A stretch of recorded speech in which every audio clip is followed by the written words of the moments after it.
Welcome back to the channel where I don't know the runtime of a movie and count how many times I check my phone or my watch to see if a movie's gas or ass. This is Pocket Watch, episode 11, Thunderbolts. Subscribe to my channel and follow me at Pocket Watch Reviews on TikTok. I'm definitely going to start posting content on there soon, I promise. I really didn't get a good chance to post anything when I was in Portugal. A lot of running around, no sleep, so my bad. But I'm definitely going to be putting out some TikToks, I promise. They'll be out there. It'll be funny content, hopefully. We'll see. And I owe you guys a top 5 ranking from sinners having 0 pocket watch checks. So if you have any suggestions on what you want to see, let me know. Otherwise, I'll post something random. All right, let's get to talking about Thunderbolts. I'm pretty excited for this movie, but I'm not gonna lie, I do have some hesitations going into it. I'm really not trying to be a Debbie Downer or anything, but it seems like the MCU has a lot riding on this movie, and I just don't know if it's gonna be able to live up to the expectations. It honestly feels like this movie being great will do less good for it than it being bad or average will hurt it. I don't know if that makes sense, but I feel like there's more to lose than there is to gain with this movie being great. I have no idea if I explained that properly, but whatever, I'm leaving it in. Basically, what I'm trying to say is that the bar is so low right now that a solid to good movie won't do much for the MCU, but a bad or below average movie could do some real damage to the future. I'm torn because a lot of people working on this movie behind the scenes worked on a lot of my favorite A24 movies. And if I'm not mistaken, I think one of the cast members, probably Florence Pugh, mentioned that working on this movie didn't feel like working on a Marvel movie and was similar to an A24 feel. And obviously the internet ran away with that statement that she made and we're like, oh my god, there's no way that's true. Like, this movie's still run by the mouse. Like, stop comparing it to A24. Blah, blah, blah. And when that narrative took off, the MCU released a cut of this trailer that showed all the people working on this movie that worked on A24 projects, and I thought that was hilarious. It's tough because I did enjoy the trailer and I did find it funny, but it seemed like they were leaning heavy on the A24 bit. It really made it seem like they were begging us to watch this movie. Like, I swear it's good. This is different from all our other MCU stuff that's been out recently. Like, please watch this movie. And I don't know, whenever people do that, I kind of get put off, even though I enjoyed the trailer. I don't know. Maybe I'm just being weird. It's an ice cream truck outside. Ice cream. At the end of the day, though, there's no such thing as bad press, and clearly this trailer got a lot of engagement online, and whether you liked it or not, I think it's a dub for Disney. What really gives me hope for Thunderbolts is that it has 2 of the best actors in the MCU. I think out of all the actors that have been in Marvel movies, Florence Pugh and Sebastian Stan are easily in the upper echelon. This is probably a hot take, I don't know, but for me, out of all the actors playing Avengers in the MCU, I think Florence Pugh and Sebastian Stan are both better actors than all of them. And the only reason I'm saying this is because they're 2 actors that have actually had critically acclaimed movies and true success outside of the MCU. Florence Pugh has Midsummer, Little Woman, she was in Oppenheimer, and Sebastian Stan, different man, so good. I honestly wonder if Chris Evans thought he would have the career Sebastian Stan did outside of the MCU, because Chris Evans' movies have been doo-doo. Yeah, he was in Ghosted. That movie tanked. And then what was the one? Red Notice? I think it was Red 1, the Santa movie. Oh my god, that was unwatchable. Sorry, Chris Evans. And then there's also Chris Hemsworth with Extraction and Tom Holland with Uncharted. Those movies are at least enjoyable and fun, but at the end of the day, they're just MCU adjacent movies where you're just eating popcorn while watching them, and there's little to no depth. But to be fair though, there are a decent amount of actors that actually have critically acclaimed films in the MCU that I don't want to skip over, like Brie Larson, Benedict Cumberbatch, Oscar Isaac, Mark Ruffalo, and Elizabeth Olsen, just to name a few. All have solid movies outside the MCU, but aren't as integrated outside of Mark Ruffalo into, and Benedict Cumberbatch. Or maybe I'm tripping, I don't know. But I have complete faith in Sebastian Stan and Florence Pugh carrying this movie. I just hope the writing's good. Oh, and also another annoying thing I just thought of was the Doomsday chair reveal. I don't know if you guys watched that. It was like a 4-hour long video of going chair by chair of all the actors coming in for Doomsday. And I honestly thought it was kind of annoying that they revealed a lot of the Thunderbolts cast to be in the Doomsday movie. It kind of takes the stakes out of this movie. I know who's not going to die, who could be dying. I don't know, just was kind of tough. It honestly won't be a big deal for me as long as the stakes are felt during this movie. I don't want to be in a situation where I'm watching something knowing that this person's not going to die, because That would be annoying. Maybe people confirmed to return in Doomsday do get killed in the Thunderbolts movie, but Marvel goes after the fact and crosses their names off. That would be pretty cool and unexpected, but I don't think Marvel has the balls to do that. So we'll see. I also can't wait to find out what the asterisk in the title means and what the actual title of this movie is supposed to be. I've had some hunches of what it could be from the comics and talking with some friends, but luckily I've managed not to get spoiled yet. But anyways, let's get to the Pocket Watch predictions. I'm predicting this movie will have a runtime of 2 hours, 2 minutes. I don't know how accurate that's going to be, but I have a feeling it's going to be close to a 2-hour mark. I'm also predicting there's going to be 2 end credit scenes. Not a hot take because every Marvel movie has at least one these days, but I'm going to shoot for 2. DeRozan spinning shot over. Oh, marvelous DeRozan. And for my pocket watch check predictions, I think I'm only going to check once. Let's see how it goes. Fingers crossed, this is a return to form for the MCU. Off to the movie. We come to this place for magic. We come to AMC theaters to laugh, to cry. Oh, God, no. To care. Because we need that, all of us. That indescribable feeling we get when the lights...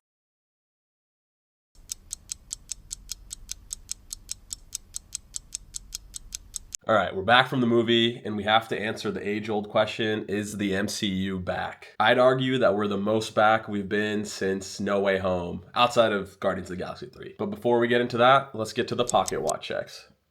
I predicted this movie would have a runtime of 2 hours, 2 minutes, and it ended up having a runtime of 2 hours and 7 minutes. Man, I'm so locked in on these runtimes. I also predicted there would only be one pocket watch check, and I was right. There was only one. And honestly, that's pretty solid for a movie that's over 2 hours long. Okay, FYI, there's going to be some serious spoilers from here on out, so if you want to skip ahead, skip ahead. I'll put some timestamps in, hopefully. We'll see. It's just hard to talk about Marvel movies without revealing anything important plot-wise. So anyways, the one time I ended up checking the clock was at the hour 24-minute mark. It was right around the time when the team would have their standard falling out and wanting to break up the band moment before inevitably getting back together. We knew they had to do this at some point in the movie, and I just had to check how far along in the movie we were when it actually happened. There were also 2 end credit scenes like I predicted, but I'm sure that's not a surprise to anyone who's watched a Marvel movie before. The first post-credit scene was just a funny marketing shtick with the Red Guardian and a Wheaties box, but the second one was actually a pretty big deal. It shows the newly formed New Avengers hanging out in the Avengers Tower until they get a message from space, which turns out to be the Fantastic Four ship coming from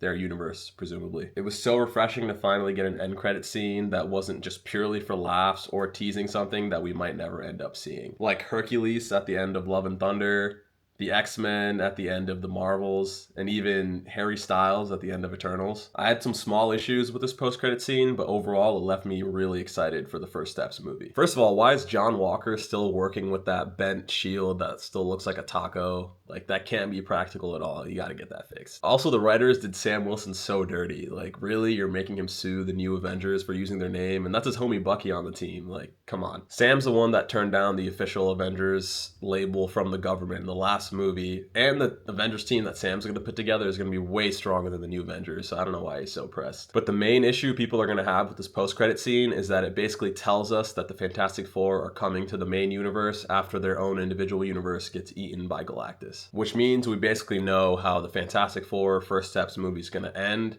And a lot of people, like me, have had a hunch it was going to end like this, but this basically sets it into stone. And now it's basically saying that the First Steps movie is a prequel movie. Obviously, this could be pretty problematic for the average fan, but for me, I don't really mind. I think Marvel expected it to be a given that that world is going to end, considering it takes place in the 60s and they have to merge into the main universe somehow. It's just kind of crazy to me that the Doomsday chairs reveal kind of spoiled who would live and who wouldn't in Thunderbolts, and the end credit scene in Thunderbolts spoils how Fantastic Four First Steps is going to end. I don't know if it's genius marketing or shitty marketing, but I guess it is marketing. Like in this movie, everyone knew Taskmaster was not making it. I think she was on screen for a total of 2 minutes before she was killed. But overall, that didn't stop me from enjoying this movie. There was still a lot to like. This was directed by Jake Schreier, who also worked on Beef, which is one of my favorite shows ever. And it really makes sense why they chose him to direct this movie, because both Beef and Thunderbolts have a lot to do with loneliness, mental health, and depression. And he did a great job of making a movie where the main conflict is dealing with those feelings of sadness, and he was able to seamlessly inject that into a comic book movie without it feeling too heavy-handed. And now it makes sense to me why Steven Yeun was initially supposed to play Sentry in this movie. He has that past connection with Jake Schreier from Beef,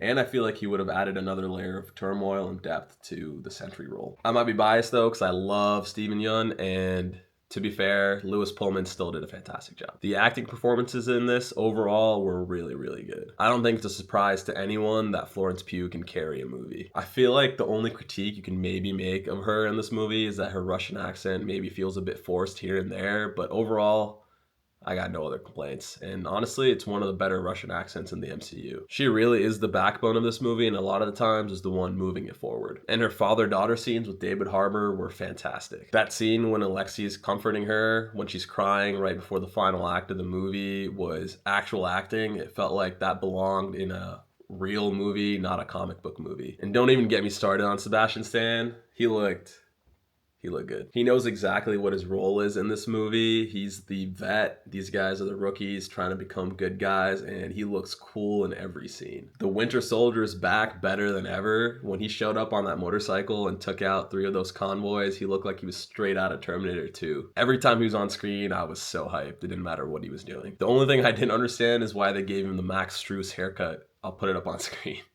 It's a tough person to be compared to, especially now, because the Cavs were down 3-1 to the Pacers, and Max Strus goes and says, "If you don't believe, don't show up to work." And then he proceeded to go 0 for 9 at home. Brutal. Group text message was sent out to every single Cavalier player from Max Strus. Strus said simply, "If you don't believe, then don't show up for work." Strus said this morning that he doesn't think this group is done.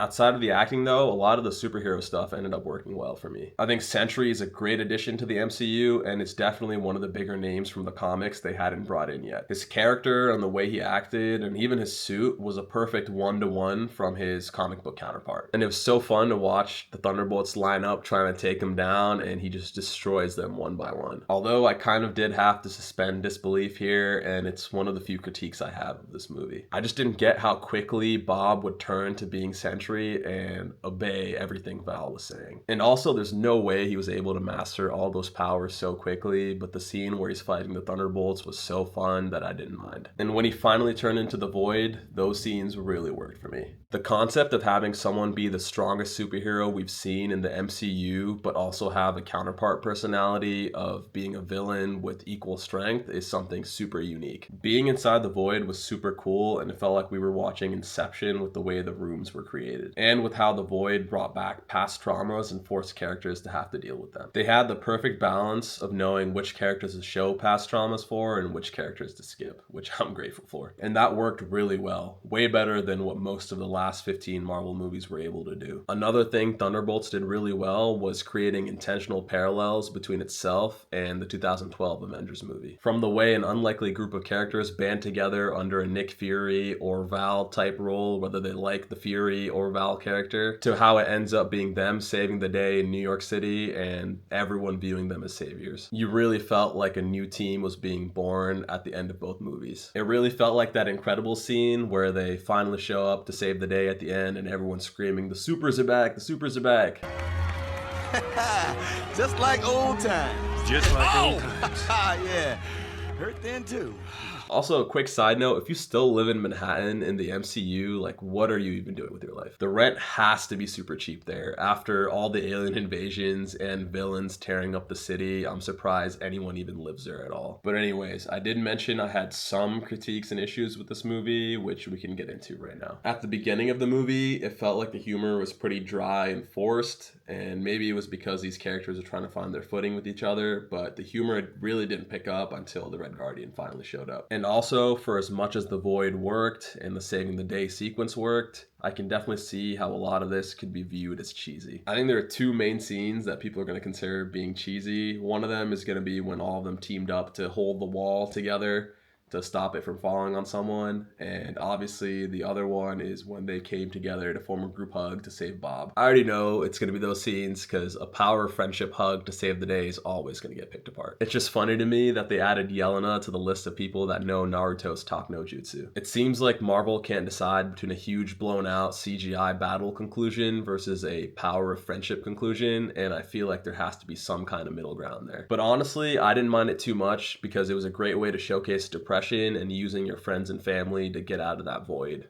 Pun intended. But I can see the average person being annoyed by that, so we'll see how it's received in the future. And in all seriousness, what could they've even done to Sentry? He's basically all powerful. The only other thing I think this movie leaves up for debate is what they're gonna do when Doom finally shows up, because this team is not strong at all. They're getting pieced up by him one by one. None of the new Avengers have even been to space, so I don't know what they're gonna do, but it's a later problem, I guess. But at the end of the day, this is the first Marvel movie in a while where I actually cared about all the characters and enjoyed the plot. And the way the movie ended left me even more excited for the next movie coming out, which is Fantastic Four: First Steps, and Marvel hasn't been able to do that in a while for me. So in that sense, the MCU just might be back. So this movie did its job, but as a movie overall, I don't think I can give it more than a 3.5. I think I would give it a 3.75 if that was possible, but I'm only doing half stars, so 3.5. This movie works because it's a ragtag group and the writers could focus on what makes the most sense emotionally or for the story. It almost felt more of a Guardians of the Galaxy type movie rather than an Avengers type movie, and honestly, that worked for the better. It did a real good job of talking about mental health and loneliness in a way that I never thought an MCU movie would be able to. But yeah, that's a wrap on this episode. Thunderbolts, aka the new Avengers. See you next week.